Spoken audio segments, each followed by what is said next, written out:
श्री शिवाय नमस्तुभ्यम। हर हर महादेव। दोस्तों, आप सभी लोग जानते हैं कि 19 दिसंबर 2025 यानी शुक्रवार को पड़ रही है पौष महीने की अमावस्या तिथि। और दोस्तों, ये वो तिथि है जो पौष महीने में पड़ने वाली सबसे बड़ी तिथि है, क्योंकि यह शुक्रवार के दिन पड़ रही है और इसका बहुत ही बड़ा और विशेष महत्व होता है।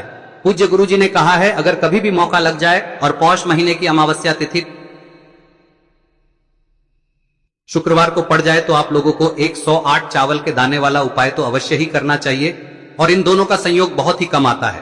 और दोस्तों, पूज्य गुरु जी ने अपनी शिव महापुराण की कथा में बताया है, इस दिन आपको 108 चावल दाने वाला उपाय तो अवश्य ही करना चाहिए, क्योंकि ऐसा दिन पूरे साल में सिर्फ एक ही बार आता है। और दोस्तों, आप सभी लोग जानते हो कि अमावस्या का अगर सबसे बड़ा कोई उपाय है तो वो 108 चावल के दाने वाला उपाय है। तो दोस्तों, इस शुक्रवार अमावस्या के दिन आप लोगों को इस 108 चावल दाने वाले उपाय को जरूर करना है। बहुत सारे लोग होंगे जिन लोगों ने इस उपाय को न किया हो, मतलब पूरा साल निकल गया और उन्होंने किसी भी दिन इस 108 चावल के दाने वाले उपाय को न किया हो। पर दोस्तों, आपके पास एक आखिरी मौका बचा हुआ है, जो कि 19 दिसंबर के दिन है। तो इस दिन आप लोगों को इस वाले उपाय को जरूर कर लेना है। भले ही आपने पूरे साल भर इस उपाय को ना किया हो, पर अगर आपने इस पौष महीने में पड़ने वाली अमावस्या के दिन अगर इस वाले उपाय को कर लिया तो आपको इस उपाय को करने का वो फल मिलेगा जिसकी आपने कभी कल्पना भी नहीं करी होगी। इसीलिए आप लोग इस वाले उपाय को एक बार जरूर कर लेना, ताकि आप लोगों के हाथ से यह मौका ना जा सके और आपको इस उपाय को करने का फल मिल सके। दोस्तों, यह उपाय पंडित जी ने अपनी अभी की ही शिव महापुराण की कथा में बताया है, जिस उपाय को आज हम आपको बहुत अच्छे से समझाने वाले हैं। इस वीडियो को देखने के बाद इस उपाय को समझने के लिए आपको कोई और वीडियो को देखने की जरूरत नहीं पड़ेगी। तो चलिए दोस्तों, उपाय को शुरू करते हैं। देखिए, ये इस पौष महीने के शुक्रवार के दिन ये इतना खास होता है, इतना महत्वपूर्ण होता है। देखा गया है कभी कभी बड़े बड़े पूजा पाठ अनुष्ठान से जो मनोकामना पूर्ण नहीं होते, वो इस पौष महीने के अमावस्या के दिन एक छोटे से उपाय करने से ही आपकी मनोकामना पूर्ण हो जाती है। और बहुत सारे लोगों ने इस उपाय को किया भी है और उनको इस उपाय को करने का फल भी जरूर मिला है। अगर आप लोग भी इस उपाय को शुक्रवार अमावस्या के दिन करना चाहते हैं तो आप इस उपाय को पहले अच्छे से समझ लेना, सुन लेना, उसके बाद करना। आपको इस उपाय का फल जरूर मिलेगा। और इस उपाय को कर लेने से आपके घर में चाहे किसी भी प्रकार की दुख और समस्या क्यों ना चल रही हो, आपको उसका कारण भी नहीं पता है कि भाई ये समस्या किस कारण से चल रही है। उसका कुछ भी कारण हो सकता है, जैसे पितृदोष हो सकता है या किसी भी तरह का मंगल दोष भी हो सकता है। तो इस दिन आप लोगों को यह वाला उपाय कर लेना है। यह एक ऐसा उपाय है जिस उपाय को अगर किसी विशेष दिन पर किया जाए तो भाई उस विशेष दिन का जो है वह तो हमें मिलता ही मिलता है। पर हमने उस दिन पर इस उपाय को किया है तो हमें उससे भी बड़ा फल मिलता है, और फल बहुत जल्दी मिलता है, क्योंकि आप इस उपाय को बहुत ही बड़े और विशेष दिन पर कर रहे हो। तो चलिए अब उपाय के बारे में बात करते हैं, लेकिन उससे पहले आप लोगों को यह जानना आवश्यक है कि आखिर यह उपाय किस समय करना है, किसको करना है और कैसे करना है। तो चलिए हम आगे आपको वीडियो में एक एक करके बता देते हैं। लेकिन उससे पहले अगर आप लोग हमारे चैनल पर नए हैं तो हमारे चैनल को सब्सक्राइब कर लेना और इस वीडियो को लाइक करके कमेंट बॉक्स में श्री शिवाय नमस्तुभ्यम ओम नमः शिवाय जरूर टाइप कर देना। और अपने फायदे के लिए, गरीबी दूर करने के लिए इस वीडियो को पूरा देखकर जाना, तभी आपको लाभ की प्राप्ति होगी। यदि आज आपने वीडियो को बीच बीच में से देखा, काट काट कर देखा, तो आपको जीवन में कभी सफलता हासिल भी नहीं होगी। तो दोस्तों, इस 108 चावल के दाने वाले उपाय को हमें इस अमावस्या के दिन कैसे करना है, किसको करना है, किस समय करना है और कहां पर करना है, ये सारे सवालों के जवाब आपको इस वीडियो में मिल जाएंगे। और जो ये वीडियो देखेगा भाई, उसको 108 चावल के दाने वाला उपाय जरूर करना चाहिए, क्योंकि इस दिन एक चावल के दाने का भी बहुत ही बड़ा और विशेष महत्व होता है। और जब बात आ जाए 108 चावल के दाने की, तो ये सोने पे सुहागा वाली बात हो जाती है और ये एक बहुत ही बड़ा उपाय हो जाता है इस शुक्रवार अमावस्या तिथि। तो दोस्तों, इस 108 चावल के दाने वाले उपाय को आखिर करना किसको है, सबसे पहले हम लोग वो बात जान लेते हैं। तो देखो, घर की जो बड़ी माताएं बहनें होती हैं, उन माताओं बहनों में से कोई भी एक बड़ी माता इस वाले उपाय को कर सकती है। और दोस्तों, अगर आप चाहे तो अपने घर में से सभी सदस्यों को भी इस उपाय को करवा सकते हैं। अगर किसी व्यक्ति की खुद की कोई मनोकामना है, खुद की कोई दुख और परेशानी है जो कि वह अपने लिए ही करना चाहता है, इस वाले उपाय को तो वह खुद अपने लिए भी करे। बाकी अगर कोई घर में से ऐसा है जो कि अपने पूरे घर परिवार की सुख और शांति के लिए यह वाला उपाय करना चाहता है, तो भाई वह भी कर सकता है। उसमें भी कोई दिक्कत वाली बात नहीं है। कहने का मतलब यह है कि इसको हर एक सदस्य भी कर सकता है और पूरे घर परिवार के सदस्य के लिए घर की बड़ी माताओं बहनों में से कोई एक माता बहन भी कर सकती है। माताएं बहनें अगर घर में उपस्थित ना हो या वह यह वाला उपाय ना कर पा रही हो, तो फिर घर का कोई बड़ा सदस्य भी इस 108 चावल के दाने वाले कर सकता है। चाहे फिर वह पुरुष ही क्यों ना हो, उसमें कोई भी दिक्कत वाली बात नहीं है। अब दोस्तों इस 108 चावल के दाने वाले उपाय को हमें करना कहां पर है? हमें इसे शिव जी के मंदिर में जाकर करना है। बहुत सारे लोग प्रश्न करते हैं, हर एक को करते समय क्या हम इस उपाय को घर पर कर सकते हैं? तो इस वाले उपाय को आप घर पर नहीं कर सकते हो। इस वाले उपाय को करने के लिए आपको शिव जी के मंदिर ही जाना पड़े, डीढ़ेगा। उसके बाद में दोस्तों जो अगला प्रश्न निकल कर आता है वो ये आता है इस उपाय को कि आखिर इस उपाय को हमें किस समय करना है, सुबह के समय करना है कि शाम के समय करना है? तो देखो इस वाले उपाय को आप लोग सुबह के समय भी कर सकते हो और शाम के समय प्रदोष काल में भी कर सकते हो। अब अगर आप पूछो कि भाई सबसे उत्तम समय कौन सा रहेगा इस 108 चावल के दाने वाले उपाय को करने का, तो हम आपसे बस यही कहेंगे कि इस उपाय को आप सुबह के समय करेंगे तो ज्यादा बेहतर होगा। बाकी अगर प्रदोष काल शाम के समय भी करेंगे तो भी अच्छा होगा, उसमें कोई दिक्कत वाली बात नहीं है। तो अब दोस्तों जो अगली सबसे बड़ी और महत्वपूर्ण बात के बीच में करना है, तो देखो सुबह जितनी जल्दी हो सके आप उपाय को करने की कोशिश करना। बाकी अगर किसी कारणवश लेट भी हो जाओ, थोड़ी देर भी हो जाए, तो 10 या 11 बजे तक भी आप उपाय कर लेना, बजे से ज्यादा देरी ना हो, ठीक है? इस बात का ध्यान रखना उसके बाद में। दोस्तों अगर शाम के समय प्रदोष काल की बात करें, प्रदोष काल का जो समय है होता है वह शाम के 6 बजे से शुरू हो जाता है। मतलब शाम के 6 बजे से लेकर 7 बजे के बीच का जो समय होता है यह समय प्रदोष काल का समय होता है। पर मौसम चल रहा है, इस मौसम में जो है शाम बहुत देरी से होती है, तो आप इस उपाय को 7 या 8 बजे के बीच में भी कर सकते हो। मतलब शाम के 6 बजे से रात 8 बजे के बीच में आप कभी भी इस वाले उपाय को कर, उसमें कोई भी दिक्कत वाली बात नहीं है। अब दोस्तों यहाँ पर इस उपाय को लेकर एक और सबसे बड़ी बात यह निकल कर आती है कि इस 108 चावल के दानों को हमें लेना कहां से होता है और हमें इस उपाय को करने के साथ में क्या और कुछ भी सामग्री ऐसी होती है जो शिव जी के मंदिर लेकर जानी पड़ती है। तो देखो हम आपको बता दें, सबसे पहले आप लोग ये जान लो कि ये जो 108 चावल के दाने वाला उपाय है, सिर्फ और सिर्फ आप उपाय की सामग्री लेकर कभी भी शिव जी के मत जाना, क्योंकि हमें भगवान के सामने ये नहीं दर्शाना है कि अगर हम भगवान शिव जी के मंदिर आए हैं तो अपने फायदे के लिए आए हैं। तो इसलिए जो भी पूजन सामग्री है, उपाय सामग्री है, 108 चावल के दाने, इसके साथ में आपको पूजन सामग्री भी जरूर लेकर जाना है। देखो अगर सुबह के समय उपाय कर रहे हो तो सीधी सी बात है, एक लोटा जाओगे ही जाओगे। वही एक लोटा जल अगर मिट्टी का जल हो तो बहुत अच्छा रहेगा। मिट्टी का जल कैसे बनाया जाता है, इसके लिए हमने पहले से बहुत सारी बना दिए। आपके पास इस दिन एक आखिरी मौका रहेगा, कर लेना इस उपाय को। देखिए मिट्टी का जल शिव जी पर चढ़ाने का और उपाय का बहुत बड़ा आपको इस दिन फल मिलेगा। तो इसलिए इस दिन हो सके तो भाई मिट्टी का जल चढ़ाना, तो अपने साथ में कम से कम 1 लोटा जल तो आपको लेकर ही जाना है। अगर मिट्टी का जल नहीं है तो घर का जल भी आप इस्तेमाल कर सकते हो। इसके अलावा जो भी पूजन सामग्री है, देखो 108 चावल के दाने ये अलग आपके रहेंगे और जो आपकी पूजन सामग्री रहेगी वह अलग रहेगी। पूजन सामग्री में आप जो भी चीज लेकर जाना चाहे वह लेकर जा सकते हैं, उसमें कोई भी दिक्कत वाली बात नहीं है।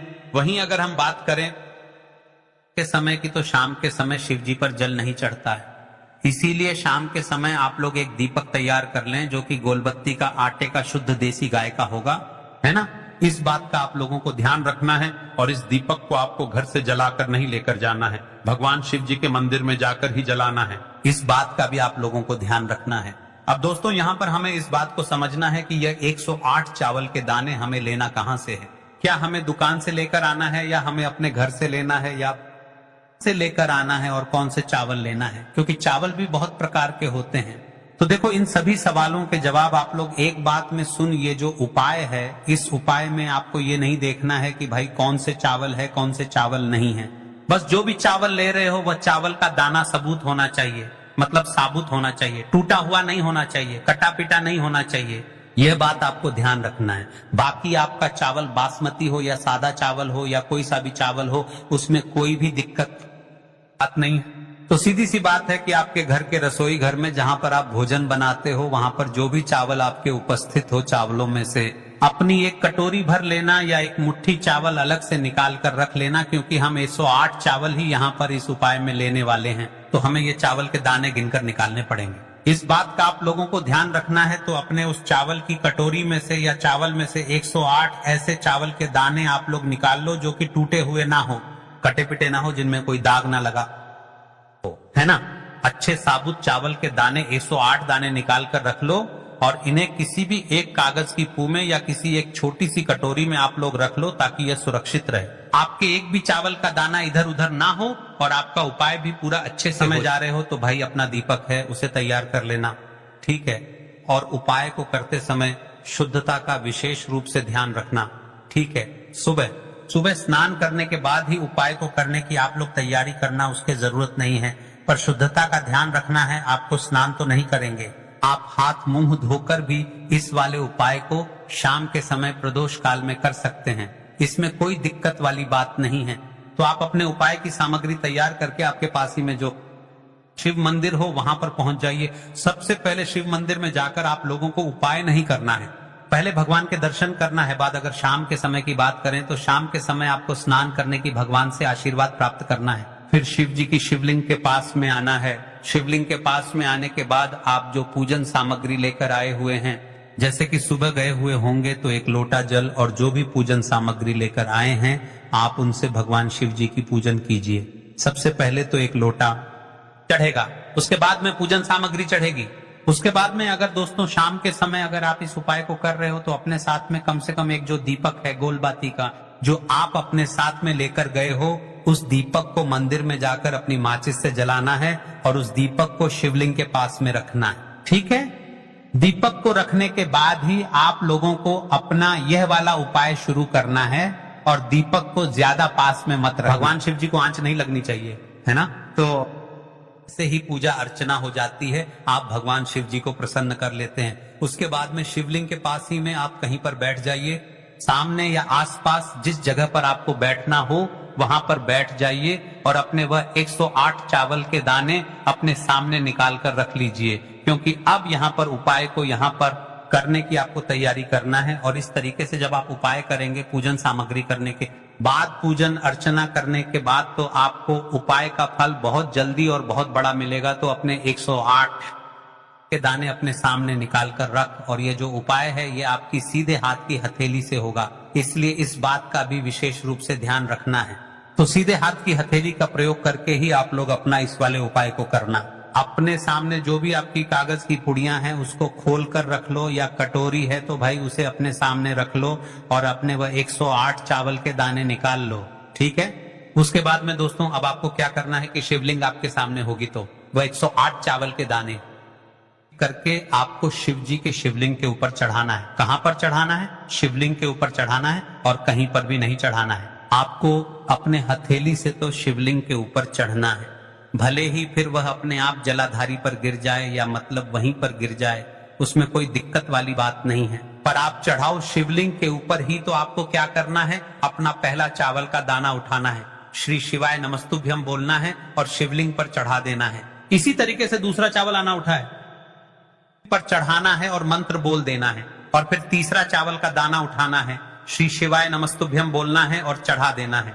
इसी प्रकार से आपको पूरे 108 चावल के दाने एक एक करके शिव जी के शिवलिंग के ऊपर चढ़ाना है और भगवान से प्रार्थना करते जाना है। मतलब प्रार्थना तो आपको आखिरी में करना है, पर हर एक चावल के दाने को चढ़ाते समय श्री शिवाय नमस्तुभ्यम जरूर बोलना है। उसके बाद ये चावल का दाना शिवलिंग के ऊपर आपको चढ़ाना है। जैसे ही आपके 108 के दाने शिवलिंग के ऊपर 4 तो भाई उसके बाद में आपको क्या करना है, भगवान से अपनी मनोकामना बोलना है। मनोकामना भी कब बोलना है? जब आपका 108 चावल का दाना आपके सीधे हाथ की हथेली में हो और आप उसे चढ़ाने के लिए जा रहे हो।